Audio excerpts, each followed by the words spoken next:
not, but there was a time where developers were willing to do something unique with their IPs. I know, right? What kind of prehistoric time was that? Everything has to be so safe now that would definitely be unheard of for something like this to happen again. While devs are certainly taking more risks nowadays, their established IPs tend to typically stay the same throughout their lives. Rewind a couple decades and we have Bomberman Hero, a game that was a bold new direction for the White Bomber? What started as a 3D entry in the Bonk franchise somehow became a 3D entry in the Bomberman franchise, and it was dimensions different from what came before. Gone was the flat grid gameplay, and gone was the bomb laying and bomb kicking. Okay, those got to stay. Drastically changing things can often alienate your fan base, see Castlevania 64, but can also pull new people in. Of course, it's always worth applauding developers trying something new, but should we really be clapping for failures? Is Bomberman Hero a blast we should cheer on? Or is the only hero around here the one who turns the game off for you?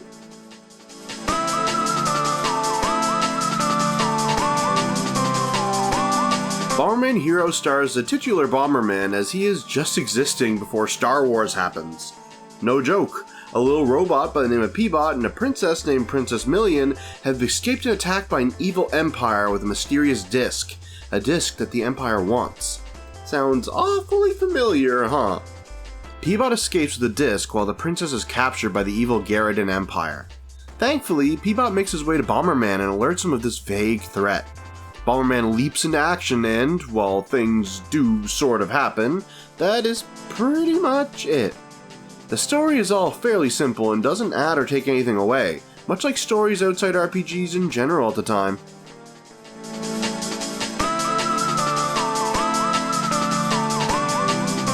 As mentioned, this Bomberman game is dimensions different from the prior games in the franchise. While this isn't the first 3D game the Bomber Boy has starred in, that would be Bomberman 64 prior, this is the first game where he has the ability to jump freely. Yes, that's right. Bomberman Hero is a 3D platformer, and a rather unique one at that. The game is divided into worlds, which are divided into areas, which are divided into stages. There are 5 worlds, each with 3 areas, which range from 4 to about 7 stages. The goal of each stage is to simply make it to the exit. How you accomplish that may differ level by level. Some simply require you to walk in, while others may require you to collect 4 little crystals, but the goal is to find the exit all the same. While this may be simple, Bomberman being Bomberman makes getting there a bit different than in other games. This is all thanks to the general feel of the game and how Bomberman himself acts. As his name suggests, Bomberman's mean of attacking his adversaries is by tossing bombs at them. While this may sound kinda normal, and in theory it is, things get a tad more difficult when you realize that you need to either hit the enemies directly or land the bomb in such a way that the explosion itself hits them. It's actually a very different feeling. Throwing things with a set trajectory that can be influenced by jumping and running is a very limiting means of attack rather than simply jumping or outright attacking things. This will come across doubly so when you notice that you can only throw 1 bomb at a time, and the explosion from said bomb is rather puny. Well, never fear, as you collect bomb and flame power-ups that allow you to throw up to 4 bombs at once and make your explosion bigger. How thoughtful of the Empire to just leave those lying around for you. Of course, fear wells up inside your heart when you notice just how slippery the handling can be. Bomberman slides all about the place and doesn't stop as soon as he lands. Just like Mario, he'll retain some of his momentum. This is where the challenge and the platforming comes from, as you may just slide off that tricky jump you made. It's not too bad, thankfully, as Bomberman will also grab onto ledges, but it can get a little scary. But wait, there's more! Even more fear wells up inside your heart when you notice that you can hurt yourself with your own explosions. Now, I know this makes sense, as Link can also do that, but who ever heard of someone hurting themselves with their own basic attacks? Thankfully, if you play carefully, it won't be a problem, but when you panic and spaz out like I do often, you will claim some of your own life. It doesn't help that your health doesn't recover between levels, which is an odd decision to be sure. Other than all that, you can still set bombs down, which can be useful for dropping bombs on unsuspecting enemies below you, or for laying traps for pursuing enemies, or for laying on switches as you run to whatever platform or object they control. This is even more limited than your throwing trajectory, and the kicking part of the bombs is only used in specific locations. This felt like they needed to put it in to be Bomberman rather than something useful. Each level has things to collect as well, not just enemies to kill, but these things just boil down to points and power-ups for the vast majority. Gems increase your score, with different gems offering more points, and reaching a certain score threshold will give you a good rating when completing a level. This is more for completionists than anything tangible, however. Each world ends with a boss, like you'd expect, but they aren't the most interesting things to fight. They just boil down to hitting them in a specific way while avoiding their onslaught. Nothing too engaging about them. Overall, however, the basic gameplay is fun and unique. It's a pity the majority of the challenge comes from your own hand, but it do be like that sometimes. It's not every day that a developer manages to make a Friday the 13th arching weapon fun, but they somehow did here.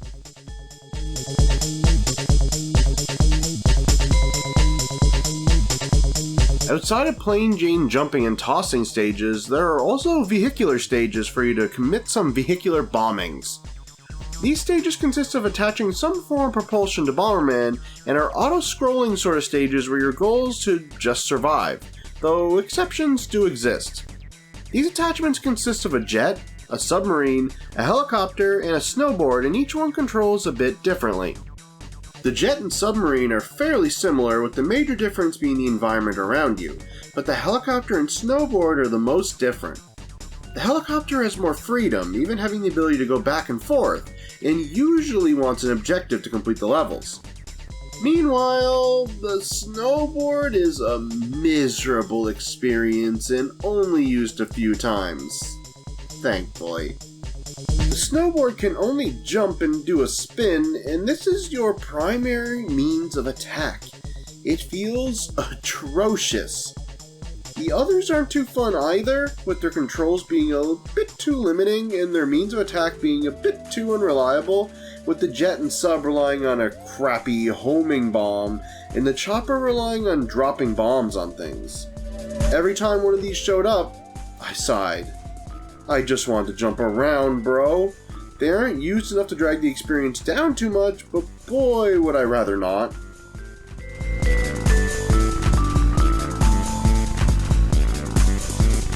This game is friggin' weird looking.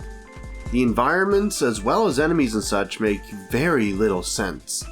Environments consist of platforms and objects that are just there to be there, on top of whatever theme the world is going for. The enemies consist of whatever random thing or shape they could come up with and could program to kill. There isn't a lot of consistency in the style or design outside of its lack of consistency. If I wanted to name the art direction, I would call it video game. The only consistent stages you'll find are the vehicle ones, since they don't include platforming, and they are also just as weird.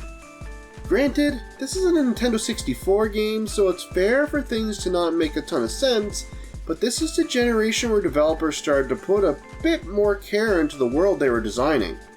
Even games that take place in things like paintings or contrived zones had more consistency in style than this. Regardless, things look good enough quality-wise, even if performance suffers from chronic early 3D disease, and the music is downright bizarre and unique. This soundtrack is so strange that I can't help but love it, even if they start reusing tracks fairly early. It's also kind of strange that Bomberman doesn't sound too much like a Bomberman, more like a Bomber Boy. While the presentation isn't perfect, the soundtrack more than makes up for the odd visual style. Bomber Boy is still a bit jarring, however.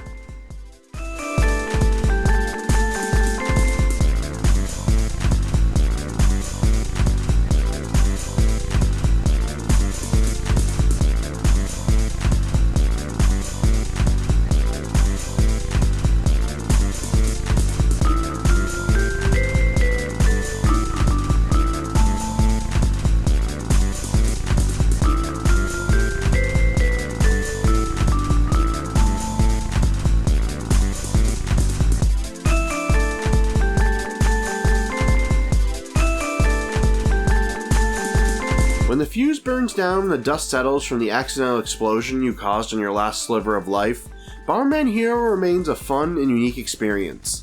An experience that is heavily marred by a weird art design, clumsy execution of combat, and subpar vehicle levels. While that may sound like a lot, the excellent music and generally fun gameplay do make up for it. If only your bombs didn't hurt you, this would be a much more recommended game, but it's still one that I suggest both retro fans and fans of 3D platformers give a try.